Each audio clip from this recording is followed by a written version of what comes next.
Wonders of the Deep, kilalanin ang sea cucumber. Alam mo ba na kamag-anak pala ng starfish at sea urchins ang mga sea cucumber?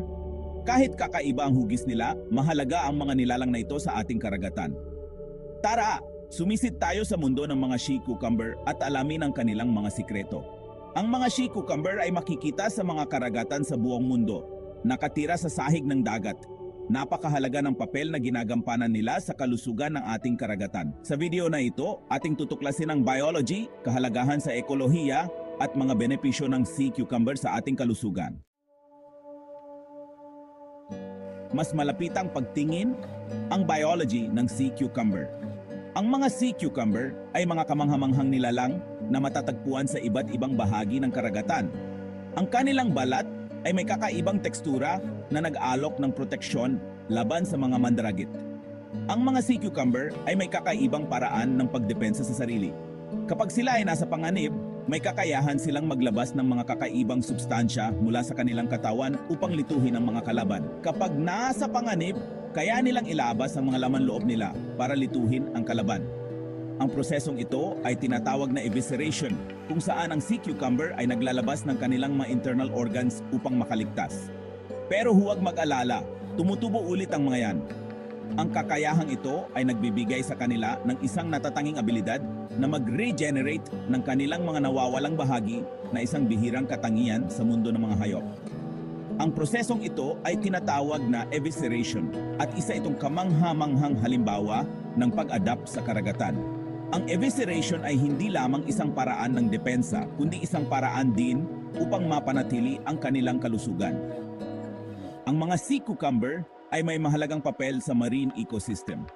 Sila ay hindi lamang mga simpleng nilalang na naglalakad sa sahig ng dagat, kundi sila rin ay mga tagapaglinis ng ating karagatan. Pangunahin silang kumakain ng maliliit na particles sa sahig ng dagat, kaya nakatutulong sila para mapanatiling malinis ang sediment. Ang kanilang pagkain ay binubuo ng mga detritus at iba pang organikong material na nagmumula sa mga patay na halaman at hayop. Ang prosesong ito ay nakakatulong sa kalusugan ng mga coral reef at iba pang marine habitat. Sa pamamagitan ng kanilang pagkain, sila ay nag-aambag sa pag-recycle ng mga nutrients na mahalaga para sa kalusugan ng buong marine ecosystem. Ang kanilang presensya ay nagpapabuti sa kalidad ng tubig at tumutulong sa pag-iwas sa pagdami ng mga mapanganib na algae. Ang mga sea cucumber ay matatagpuan sa iba't ibang uri ng marine environments, mula sa mababaw na tubig hanggang sa malalim na bahagi ng karagatan. Ang kanilang kakayahang mag-adapt sa iba't ibang kondisyon ay nagpapakita ng kanilang kahalagahan sa marine biodiversity. Dahil sa kanilang natatanging katangian, ang mga sea cucumber ay patuloy na pinag-aaralan ng mga marine biologists. Ang kanilang abilidad na mag-regenerate at ang kanilang papel sa marine ecosystem ay nagbibigay ng mahalagang impormasyon na maaring magamit sa iba't ibang larangan ng agam. Sa kabila ng kanilang kahalagahan, ang mga sea cucumber ay nahaharap sa iba't ibang banta tulad ng overfishing at habitat destruction. Mahalaga ang mga marine conservation efforts upang maprotektahan ang mga nilalang na ito at mapanatili ang balanse ng ating mga karagatan. Ang mga sea cucumber ay tunay na mga kamanghamanghang nilalang na may mahalagang papel sa ating marine ecosystem.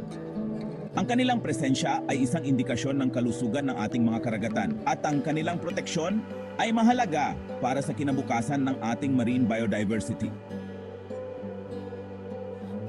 Mga tagapangalaga ng sahig ng dagat ang kahalagahan sa ekolohiya. Ang mga sea cucumber ay parang vacuum cleaner ng dagat. Sinasala nila ang sediment sa sahig ng karagatan at kinakain ang mga organikong bagay. Nililinis nito ang sahig ng dagat at pinipigilan ang pagdami ng mga nakakapinsalang substance. Ang pag-filter nila ay nakakatulong din para ma-recycle ang mga sustansya at mapanatili ang balanseng ecosystem. Ang kanilang presensya ay napakahalaga para sa pangkalahatang kalusugan at biodiversity ng karagatan. Puno ng sustansya ang mga benepisyo ng sea cucumber sa kalusugan. Ang mga sea cucumber ay ginagamit na sa tradisyonal na gamot sa loob ng maraming siglo. Mayaman sila sa protina, bitamina at mineral. Ang sea cucumber ay pinaniniwalaang nagpapalakas ng immune system at may anti-inflammatory properties. Bukod sa kanilang sustansya, pinag-aralan din ang sea cucumber para sa kanilang potensyal na magamit sa modernong medisina. Ang mga pag-aaral ay nagpapakita ng pangako sa paggamot ng cancer, arthritis, at iba pang mga sakit. Yakapin ang kagandahan ng karagatan. Ang mga sea cucumber ay isang patunay ng pagkakaiba-iba at kahalagahan ng buhay sa dagat. Ang kanilang kakaibang biology, mahalagang papel sa ekolohiya at potensyal na benepisyo sa kalusugan ay ginagawa silang isang kamanghamanghang nilalang. Alamin natin ang tungkol sa mga nilalang sa dagat at suportahan ang kanilang konserbasyon.